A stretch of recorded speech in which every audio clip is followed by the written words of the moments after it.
ઘણીવાર તો એવું લાગતું હોય છે કે તમને એવું લાગે છે કે મંદી છે, પણ ખરેખર મંદી હોતી નથી. એ તમારી આળસ છે માર્કેટને સમજવાની. ખરેખર તમે થાપ ખાઈ ગયા માર્કેટને ઓળખવામાં. તમે સ્વીકારી નથી શકતા કે ખરેખર મારે જેટલી મહેનત કરવાની હતી એટલી મેં કરી નથી.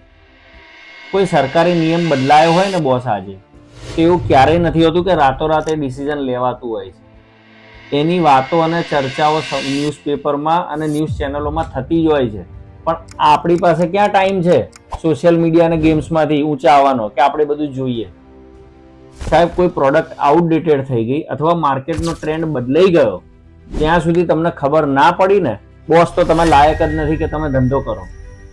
અને બહુ મહત્વની વાત છે, મને ખરેખર દિલથી કોમેન્ટ કરીને કહેજો કે ધંધામાં આગળ આવવા માટે તમે કેટલા પગલાં લીધા, તમે તમારા ધંધાને લગતા કેટલા ફેર્સ એટેન્ડ કર્યા, કેટલા ન્યૂઝ લેટર વાંચો છો, તમે તમારા ધંધાથી કેટલા અપડેટેડ છો, મને જણાવો ને જરા.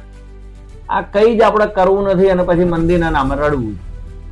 અચ્છા, મંદીનું એક બહુ મહત્વનું કારણ છે, એ આના પછીની રીલમાં સમજીએ. બાપા સીતારામ.